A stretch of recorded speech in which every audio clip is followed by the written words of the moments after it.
Magandang umaga sa inyong lahat. Malugod na pagtanggap sa St. Joseph Parish Gagalangin sa ika-6 ng umagang banal na misa sa pagdiriwang ng liturhiya ngayong Miyerkules ng ika-13 linggo sa karaniwang panahon. Tumayo po ang lahat at tayo'y makiisa sa banal na misa na pamumunuan ng ating Kura Paroko, Reverendo Padre Douglas Badong.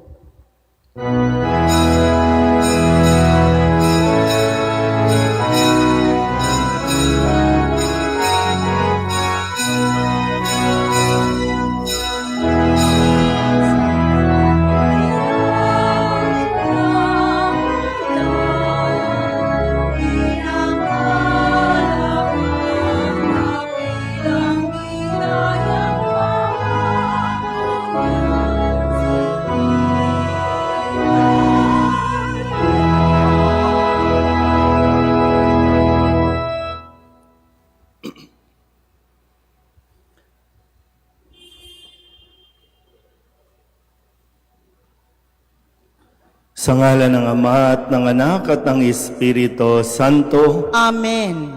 Ang pagpapahala ng ating Panginoong Hesus Kristo, ang pag-ibig ng Diyos Ama, at ang makikipagkaisa ng Espiritu Santo naway sumainyong lahat. At sumaiyo rin. Mga kapatid, aminin natin ang ating mga kasalanan upang tayo'y maging marapat gumanap sa banal na pagdiriwang. Inaamin ko sa makapangyarihang Diyos at sa inyo mga kapatid, na lubha akong nagkasala sa isip, sa salita at sa gawa, at sa aking pagkukulang. Kaya isinasamo ko sa mahal na Birheng Maria, sa lahat ng mga anghel at mga banal, at sa inyo mga kapatid, na ako'y panalangin sa Panginoong ating Diyos. Kaawaan tayo ng makapangyarihang Diyos, patawarin tayo sa ating mga kasalanan at patnubayan tayo sa buhay na walang hanggan. Amen. Panginoon, kaawaan mo kami. Panginoon, kaawaan mo kami. Kristo, kaawaan mo kami. Kristo, kaawaan mo kami. Panginoon, kaawaan mo kami.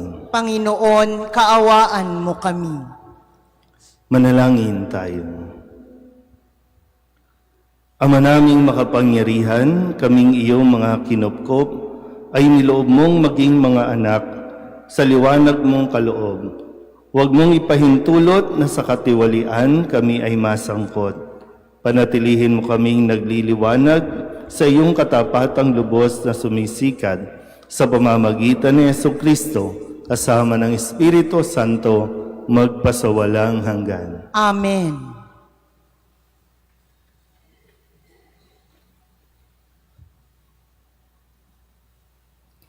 Pagbasa mula sa aklat ng Henesis. Si Abraham ay 100 taon nang ipinanganak si Isaac. Lumaki si Isaac at nang ito'y awatin, naghanda ng malaki si Abraham. Minsan, si Ismael na anak ni Agar ay nakikipaglaro kay Isaac. Nang makita ito ni Sarah, sinabi kay Abraham, "Palayasin mo ang mag-inang iyan, ang anak ng ating alipin, at huwag mong pamamanahan. Si Isaac ang dapat magmana ng lahat." Labis itong ikinalungkot ni Abraham, sapagkat anak din niya si Ismael. Ngunit sinabi ng Diyos kay Abraham, "Huwag kang mabahala tungkol sa mag-ina. Sundin mo na ang gusto ni Sarah, sapagkat kay Isaac magmumula ang lahing sinabi ko sa inyo. Magkakaanak din ng marami ang anak mong iyan kay Agar, at sila'y magiging isang bansa. Yamang anak mo rin si Ismael." Kinaumagahan, ang mag-inay ipinaghanda ni Abraham ng bagong pagkain at inumin bago sila pinaalis. Isinama ni Agar ang kanyang anak at nagpagala-gala siya sa ilang ng Beer Seba. Nang maubos ang dalang tubig, iniwan niya ang kanyang anak sa ilalim ng punong kahoy at naupo ng may 100 metro mula sa kinaroroonan ng bata. Wika niya sa sarili, "Di ko matitiis na makitang mamatay ang aking anak." Samantalang nakaupo siyang nag-iisip, umiiyak naman si Ismael. Ito'y narinig ng Diyos at nagsalita mula sa langit ang anghel ng Diyos. "Agar, anong bumabagabag sa iyo? Huwag kang matakot. Narinig ng Diyos ang iyak ng iyong anak. Lapitan mo siya at patahanin. Gagawin kong isang dakilang bansa ang kanyang lipi." Pinagliwanag ng Diyos ang kanyang paningin at nakita niya ang isang balon. Pinuno niya ng tubig ang dalang sisidlan at pinainom ang bata. Hindi pinabayaan ng Diyos si Ismael. Siya'y lumaki sa ilang ng paran at naging mahusay na mga ngaso. Ang salita ng Diyos. Salamat sa Diyos. Dukhang sa Diyos tumatawag ay kanyang inililigtas. Dukhang sa Diyos tumatawag ay kanyang inililigtas. Tumatawag sa Diyos ang walang pag-asa. Sila'y inililigtas sa hirap at dusa. Anghel yaong bantay sa may takot sa Diyos. Sa mga panganib, sila'y kinukupkup. Dukhang sa Diyos tumatawag ay kanyang inililigtas. Matakot sa puon, kayo, kanyang bayan, nang makamtan ninyo ang lahat ng bagay. Kahit mga leon ay nagugutom din. Sila'y nagkukulang sa hustong pagkain. Ngunit ang sinumang ang puon, susundin. Sa anumang bagay, hindi kukulangin. Dukhang sa Diyos tumatawag ay kanyang inililigtas. Lapit ako'y dinggin mga kaibigan, at kayo ngayoy aking tuturuan na ang Diyos ay dapat nating katakutan. Ang buhay ay masaya at mahabang buhay. Di ba ninyo gustong inyong maranasan? Dukhang sa Diyos tumatawag ay kanyang inililigtas. Tatayo na po ang lahat.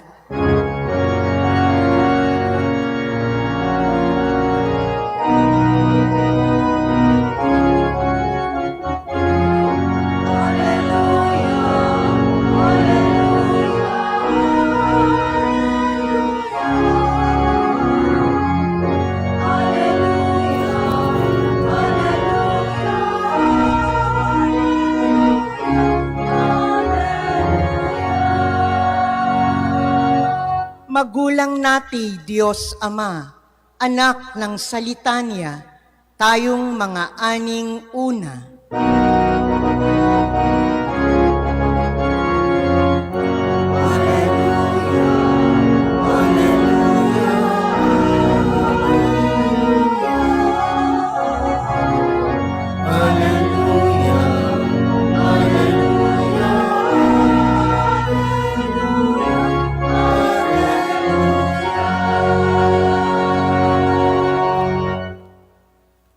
Sumainyo ang Panginoon. At sumaiyo rin. Ang mabuting balita ng Panginoon ayon kay San Mateo. Papuri sa iyo, Panginoon. Noong panahong iyon, nang dumating si Jesus sa ibayo, sa lupain ng mga Gadenero, sinalubong siya ng 2 lalaking galing sa libingan. Sila'y inaalihan ng mga demonyo at napakababangis, kaya't walang mga has dumaan doon. Pagdakay sumigaw sila, "Ano ang pakialam mo sa amin, anak ng Diyos? Naparito ka ba upang pahirapan kami ng hindi pa panahon? Sa di kalayuan ay may malaking kawan ng baboy na nanginginain at namanhik sa kanya ang mga demonyo. Kung kami palalayasin mo, bayaan mo kaming pumasok sa mga baboy na iyon. Sabi ni Jesus, humayo kayo, kaya't lumabas sila sa dalawang lalaki at pumasok sa mga baboy. Ang buong kawan ay biglang sumibad ng takbo tungo sa bangin. Nahulog sa lawa at nalunod. Patakbong umuwi ng bayan ang mga tagapag-alaga ng kawan at pagdating doon ay ipinamalita ang lahat ng bagay. Pati ang nangyari sa mga inalihan ng demonyo. Kaya't lumabas ang buong bayan upang salubungin si Jesus. Pagkakita sa kanya, ipinamanhik nilang siya'y umalis sa kanilang lupain. Ang mabuting balita ng Panginoon. Pinupuri ka namin, Panginoong Hesukristo. Isang magandang umaga po sa inyong lahat. Ngayon po ay ikalabing Miyerkules, unang Miyerkules para sa buwan ng Hulyo, ng ikalabing-tatlong linggo sa karaniwang panahon. At sa atin pong narinig na kwento, sa unang pagbasa, pinairal ni Sara ang kanyang pansariling interes kung kaya wala siyang naging kumbaga pakialam no sa kung anong mangyayari sa anak ni Hagar, no, yung kanyang alipin, basta't maproteksyonan lang niya yung mana na dapat para sa kanyang anak, no, na si Isaac. Yun lang yung nasa kanyang isipan, yung para lamang sa kanyang anak. Ganun din naman sa ebanghelyo natin, narinig natin ang kung ano yung pinahalagahan ng mga tao, yung kanilang pang-personal lang na pagpapahalaga sa mga kanilang ari-arian o kayamanan. Kaya magandang makita rin natin, no? Nasaan nga ba tayo sa dalawang grupong ito na ibinabanggit sa ating ebanghelyo? May dalawang grupo. No?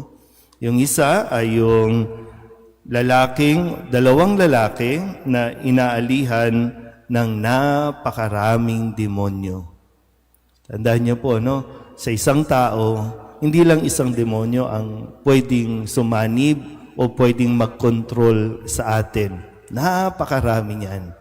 Kaya dito, no? Kasi kung makikita ninyo, maraming baboy, diba, na nalunod. Pero maganda po na mapagnilayan natin. Dalawang grupo, dalawang lalaki na inalihan ng mga demonyo at yung mga tao doon mismo sa bayan. Yung grupo ng mga demonyo ay kinilala kung sino si Jesus. Kaya nga sinalubong, anak ng Diyos, anong pakialam mo sa amin? At itong dalawang grupong ito, may pakiusap din. Ang sabi ng grupo ng mga demonyo, no, buhat din sa dalawang lalaki, ang pakiusap ay kung palalayasin sila, hayaan silang pumunta doon sa mga baboy. At nung sumanib sila doon, nahulog doon sa may bangin, sa may lawa, nalunod. Ito yung pakiusap ng demonyo o ng mga demonyo kay Jesus. Para hindi sila pahirapan o parusahan, hayaan na lang silang umalis at sumanib sa mga baboy. Naintindihan po ba? Okay. Yung pangalawang grupo, ito yung mga tao, lalong-lalo na yung mga may-ari ng mga baboy. At ano ang nakita nila? Hindi yung pinagaling na yung dalawang lalaking inaalihan na napakatagal na panahon ng pinahihirapan ng demonyo. Hindi nila nakita yon. Ang nakita nila, sayang ang mga baboy. Sayang yung kanilang livestock. Sayang yung kanilang business. Kaya ano ang sinabi? Dito, ang kanilang pakiusap, parehong lumapit, di ba? No? Parehong lumapit kay Jesus. Yung grupo ng mga demonyo, kinilala siya bilang anak ng Diyos, nakiusap na doon na lang sa baboy. Samantalang itong mga nasa bayan na ito, sinalubong din si Jesus, ang pakiusap nila, umalis si Jesus sa kanila. Nakikita niyo po yung pagkakaiba? Na minsan tayong bilang mga tao, para bang mas masahol pa tayo sa demonyo kasi tayo ayaw nating kilalanin ng Diyos. Ayaw nating sumunod sa Diyos at ang gusto natin, ang Diyos ang sumunod sa tao.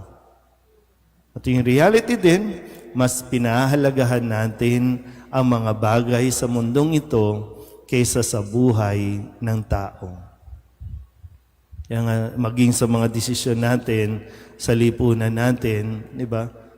Ginagamit natin ang tao para sa personal nating interes at mas mahalaga sa tao ang kanyang ari-arian kaysa sa buhay ng tao. So, sino ang mas worst? Sino ang mas malala? So, pero pag nilayan din natin, no, kung saan ba tayo sa dalawang grupong ito. Tayo ba yung sasalubong kay Jesus at kikilalanin siya, makikiusap na manatili siya, o tayo yung grupo na makikiusap na lumayo ka, umalis ka sa bayang ito. Amen?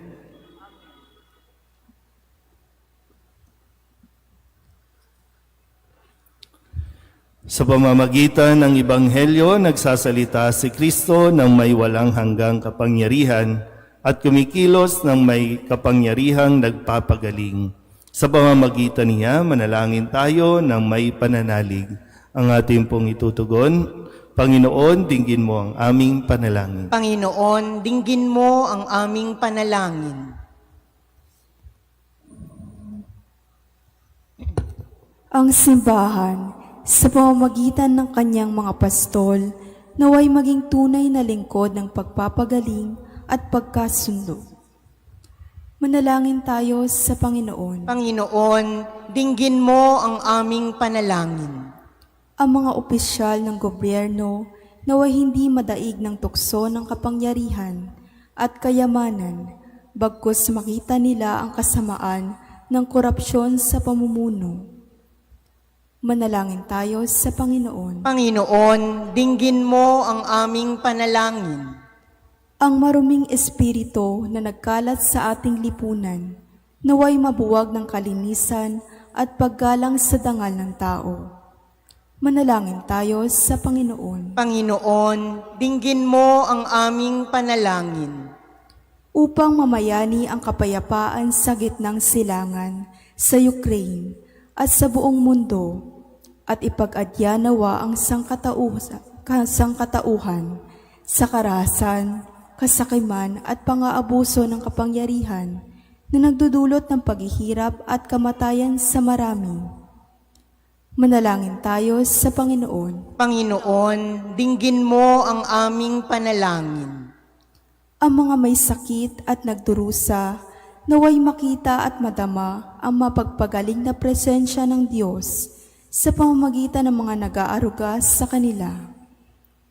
Manalangin tayo sa Panginoon. Panginoon, dinggin mo ang aming panalangin.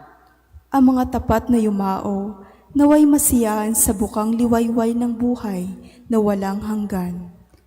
Manalangin tayo sa Panginoon. Panginoon, dinggin mo ang aming panalangin. Idulog din natin sa Panginoon ang ating mga personal na kahilingan at mga panalangin para sa ating mga pamilya, kasama din ang mga kahilingan ng mga nanonood sa online.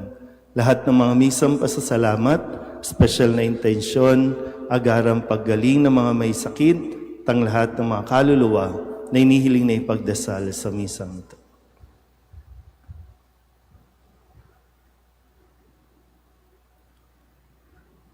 Ang lahat ng ito iniling namin sa ngalan ni Kristo ang aming Panginoon. Amen.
Manalangin kayo mga kapatid upang paghahain natin ay kalugdan ng Diyos Amang makapangyarihan. Tanggapin nawa ng Panginoon itong paghahain sa iyong mga kamay, sa kapurihan niya at karangalan, sa ating kapakinabangan at sa buong sambayanan niyang banal. Ama naming lumikha, kami iyong pinapagindapat gumanap sa pagdiriwang ng paghahain ng iyong pagliligtas.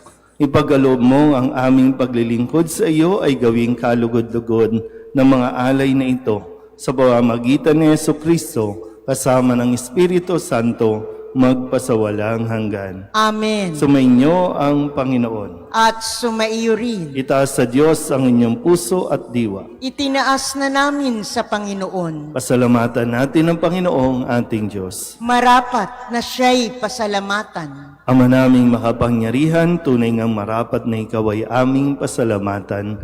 Pinagbibigyan mong ito'y aming maihayag, kahit na ito'y walang anumang maidaragdag, sa kadakilaang sa iyo ay likas. Sa pagpupuri nami, ang nakikinabang ay kami ring iyong pinakikiharapan sa pamamagitan ng iyong anak na minamahal. Kaya kaysa ng mga anghel nagsisiawin ng papuri sa iyo, nang walang humpay sa kalangitan, kami nagbubunyi sa iyong kadakilaan.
Ama naming banal, ikaw ang bukal ng tanang kabanalan.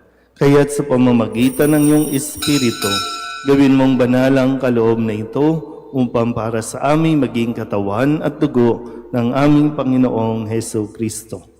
Bago niya pinagtiis ang pusang loob na maging handog, hinawakan niya ang tinapay, pinasalamatan kaniya, pinaghati-hati niya iyon, iniabot sa kanyang mga alagad at sinabi, "Tanggapin ninyong lahat ito at kanin, ito ang aking katawan na ihahandog para sa inyo."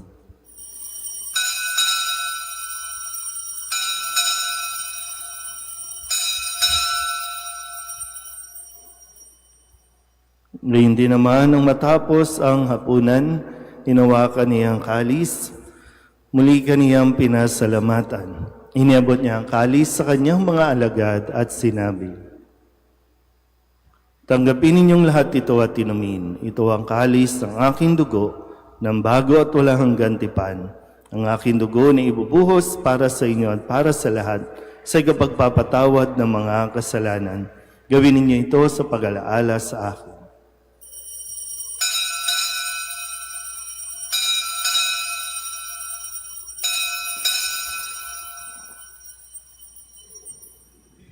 Ipagbunyi natin ang misteryo ng pananampalataya. Si Kristo'y namatay, si Kristo'y nabuhay, si Kristo'y babalik sa wakas ng panahon. Ama, ginagawa namin ngayon ang pag-alaala sa pagkamatay at muling pagkabuhay ng iyong anak. Kaya tiniaalay namin sa iyo ang tinapay na nagbibigay buhay at ang kalis na nagkakaloob ng kaligtasan. Kami nagpapasalamat dahil kami iyong minarapat na tumayo sa harap mo para maglingkod sa iyo. Isinasamo namin kami magsasalo-salo sa katawan at dugo ni Kristo ay mabuklod sa pagkakaisa sa pamamagitan ng Espiritu Santo. Ama, lingapin mo ang iyong simbahang laganap sa buong daigdig. Puspusin mo kami sa pag-ibig, kaysa ni Leon na aming Papa at ni Jose na aming Obispo at ng Tanang Kaparian. Alalahanin mo rin ang mga kapatid naming nahimlay na may pag-asang sila'y muling mabubuhay, gayon din ang lahat ng mga pumanaw. Kawaan mo sila at patuloyin sa iyong kaliwanagan. Kawaan mo at pagindapating kaming lahat na makasalo sa iyong buhay na walang wakas. Kaysa ng mahal na Birheng Maria na Ina ng Diyos, ng kabiyak ng puso niyang si San Jose, kaysa ng mga apostol at ng lahat ng mga banal na namuhay dito sa daigdig ng kalugod-lugod sa iyo, may pagdiwang nawa namin ang pagpupuri sa ikararangal mo sa pamamagitan ng iyong anak na aming Panginoong Heso Kristo.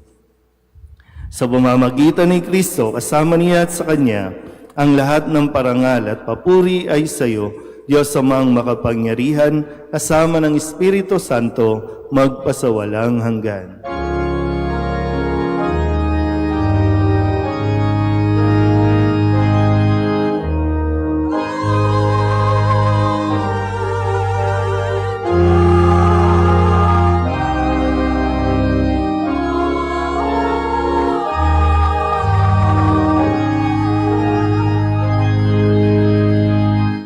Sa tagubili ng manakagagaling na utos at turo ni Jesus sa Panginoon natin na Diyos, ating dasalin ang panalangin itinuro sa atin ng ating Panginoon. Ama namin, Sumasalangit ka, sambahin ang ngalan mo, mapasa amin ang kaharian mo, sundin ang loob mo dito sa lupa para nang sa langit. Bigyan mo kami ngayon ng aming kakanin sa araw-araw, at patawarin mo kami sa aming mga sala, para ng pagpapatawad namin sa nagkakasala sa amin. At huwag mo kaming ipahintulot sa tukso, at iadya mo kami sa lahat ng masama. Hinihiling namin kami iadya sa lahat ng masama, pagkalooban ng kapayapaan araw-araw, iligtas sa kasalanan, at ilayo sa lahat ng kapahamakan, samantalang aming nananabikan ang dakilang araw ng pagpapahayag ng tagapagligtas naming si Yesu Kristo. Sapagkat iyo ang kaharian at ang kapangyarihan at ang kapurihan, magpakailanman. Amen. Panginoong Heso Kristo, sinabi mo sa iyong mga apostol, kapayapaan ang iniiwan ko sa inyo, ang aking kapayapaan ang binibigay ko sa inyo. Tunghayan mo ang aming pananampalataya at huwag ang aming mga pagkakasala. Pagkalooban mo kami ng kapayapaan at pagkakaisa ayon sa iyong kalooban, kasama ng Espiritu Santo, magpasawalang hanggan. Amen. Ang kapayapaan ng Panginoon ay laging sumainyo. At sumaiyo rin. Magbigayan po tayo ng kapayapaan sa isa't isa. Kordero ng Diyos na nag-aalis ng mga kasalanan ng sanlibutan, maawa ka sa amin. Kordero ng Diyos na nag-aalis ng mga kasalanan ng sanlibutan, maawa ka sa amin. Kordero ng Diyos na nag-aalis ng mga kasalanan ng sanlibutan, ipagkaloob mo sa amin ang kapayapaan. Ito ang kordero ng Diyos. Ito nag-aalis ng kasalanan ng sanlibutan. Mapalad ang mga inaanyayahan sa kanyang piging. Panginoon, hindi ako karapat-dapat na magpatuloy sa iyo, ngunit sa isang salita mo lamang ay gagaling na ako.